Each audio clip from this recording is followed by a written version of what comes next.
ഞാനിപ്പോൾ നിൽക്കുന്നത് തിരുവനന്തപുരം കൈമനത്താണ്. പ്രധാനപ്പെട്ട ഒരു വീതിയാണിത്. ഇവിടെ ഇപ്പോൾ നമുക്ക് കാണാം, ദൃശ്യത്തിൽ കാണാം, കുറേ വാഹനങ്ങൾ അവിടെ ഇങ്ങനെ കാത്തു നിൽക്കുകയാണ്. പ്രേക്ഷകർ വിചാരിക്കും സിഗ്നൽ ലൈറ്റ് ചുവപ്പ് തെളിഞ്ഞത് കൊണ്ടാണ് അത്രയും വാഹനങ്ങൾ അവിടെ കാത്ത് നിൽക്കുന്നതെന്ന്. യഥാർത്ഥത്തിൽ അതല്ല. എന്താണ് സംഭവിച്ചത് എന്നുള്ളത് ഇനി നമുക്ക് കാണാം. തിരുവനന്തപുരം കൈമനത്താണ് ഇന്ന് രാവിലെ KSRTC ബസ് ഇടതുവശത്ത് പാർക്ക് ചെയ്തിരുന്ന മറ്റൊരു KSRTC ബസ്സിൻ്റെ പുറകുവശത്ത് ഇടിച്ചത്. ആ KSRTC ബസ്, എൻ്റെ പുറകുവശത്ത് ഇപ്പോൾ മാറ്റിയ ഈ KSRTC ബസ് ഇവിടെ പാർക്ക് ചെയ്തിരുന്ന മറ്റ് 2 വാഹനങ്ങളിൽ ഇടിക്കുകയായിരുന്നു. റോഡിൻ്റെ ഇടതുവശത്ത് കൃത്യമായും പാർക്ക് ചെയ്തിരുന്ന ഈ ഭാഗത്ത് കിടന്ന 2 വാഹനങ്ങളിലാണ് ഇവിടെ ഉണ്ടായിരുന്ന KSRTC ബസ് ഇടിച്ചത്. ഈ ഭാഗത്തുകൂടി പുറകുവശത്തു കൂടി വന്ന KSRTC ബസ് ഇപ്പോൾ നാം ദൃശ്യത്തിൽ കണ്ട ആ ബസ്സിൻ്റെ പുറകിൽ ഇടിക്കുകയായിരുന്നു. ഈയൊരു ഇടിയിൽ KSRTC ബസ്സിൻ്റെ മുൻവശത്തെ ചില്ല് പൂർണ്ണമായും തകർന്നു. നമുക്കിപ്പോൾ ആ ദൃശ്യം കൂടി കാണിക്കാം. ഈ ബസ്സിൻ്റെ മുൻവശം കണ്ടിട്ട് നല്ല ഇടി തന്നെയായിരുന്നു.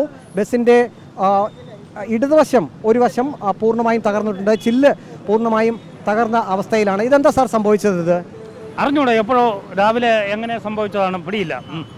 ഇതിപ്പോൾ ഫുള്ള് മാറ്റുകയാണ് അല്ലേ? വാഹനം ഇവിടെ നിന്ന് മാറ്റുകയാണ്.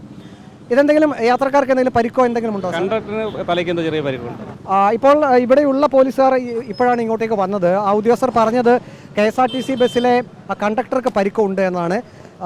ഇപ്പോൾ വർക്ക്ഷോപ്പിൽ നിന്നും ജീവനക്കാരെത്തി, KSRTC ഡിപ്പോയിലെ തന്നെ ജീവനക്കാരെത്തി ഈ വാഹനം, ഇടിച്ച വാഹനം KSRTC ബസ് പുറകിലേക്ക് മാറ്റിയിട്ടുണ്ട്.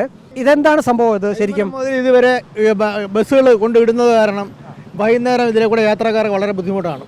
ഏതാണ്ട് ഒരു 6 മണി കഴിയുമ്പോൾ തന്നെ ഏകദേശം കൈമനം മുതൽ ഈ എഞ്ചിനീയറിംഗ് കോളേജ് വരെ ബസ്സുകൾ കൊണ്ട് നിർത്തിയിട്ട് കഴിഞ്ഞാൽ ഒരു വണ്ടിക്ക് പോലും അങ്ങനെ ഇതേപോലെയാണ് വൈകുന്നേരം യാത്രയൊക്കെ ഉള്ളത്. പിന്നെ വൈകുന്നേരം ഈ കോളേജ് ഓഫീസൊന്നും ഇല്ലാത്തതുകൊണ്ട് കുറച്ച് ആൾക്കാർ ഇങ്ങനെ തിരക്കില്ലാതെ പോകുന്നുണ്ട്. നിങ്ങൾക്ക് അധികാരികളോട് എന്താ പറയാനുള്ളത് ഈ വിഷയത്തിൽ? ഈ റോഡിൽ കിടക്കുന്ന ബസ്സുകളെല്ലാം ഒന്ന് ഡിപ്പോയ്ക്കകത്ത് അങ്ങോട്ട് മാറ്റിക്കഴിഞ്ഞാൽ അപകടങ്ങളൊന്നും ഒഴിവാക്കാം. ഇവിടെയാണ് സ്ഥിരമായി പാർക്ക് ചെയ്യുന്നത്, റോഡിൻ്റെ ഈ വശത്താണ്. 6 മണി കഴിഞ്ഞാൽ ഇവിടെയാണ് റോഡിലേക്കാണ് പാർക്ക് ചെയ്യുന്നത് ബസ്സുകളെല്ലാം. ഇവിടെ ഈ ബസ്സുകളാണ് ഇവിടെ പ്രശ്നം. ഇപ്പം ഡ്രൈവർ ഒന്നിലും ഉറങ്ങി കാണും, അങ്ങനെ കൊണ്ട് ഇടിച്ചത്.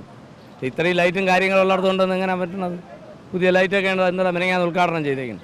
വെട്ടവും വെളിച്ചമൊക്കെ ഉണ്ട് ഇപ്പോൾ റോഡിൽ. KSRTCയുടെ അടുത്താണ് ഈ സൈഡ്. അപ്പോൾ അകത്തിടാൻ സ്ഥലമില്ലാത്തതുകൊണ്ടാണോ എന്താണെന്നുള്ളത് നമുക്കറിയില്ല. ഇന്നലെ ഞാൻ വണ്ടി അപ്പുറത്തെ സൈഡ് കൊണ്ടിട്ടത്, അല്ലാതെ ഈ കൂട്ടത്തിനിടയിൽ നമ്മൾ വണ്ടി ഇടിച്ചേനെ. സാധാരണ വണ്ടി ഇവിടെയാണ് കിടക്കാറ്, ബസ്സിൻ്റെ ഒരു ഗ്യാപ്പ് കിട്ടുമ്പോൾ ഇവിടെ കിടക്കാറ്.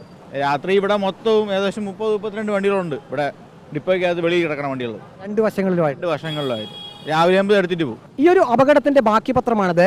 റോഡിൻ്റെ ഒരു വശത്ത് ഈ അപകടം നടന്ന സ്ഥലത്ത് ആ കൂട്ടിയിടിയിൽ തകർന്ന ബസ്സിൻ്റെ ചില്ലുകളാണ് ഇവിടെ ഇങ്ങനെ നിരന്ന് കിടക്കുന്നത്. ഇത് എത്രയും വേഗം ഇവിടുന്ന് മാറ്റേണ്ടതാണ്. ഇല്ലെങ്കിൽ അത് ഇതുവഴി കടന്നു പോകുന്ന ഇരുചക്ര വാഹന യാത്രികർക്ക് ഉൾപ്പെടെ വളരെ അപകടകരമായിട്ടുള്ള കാര്യമാണ്.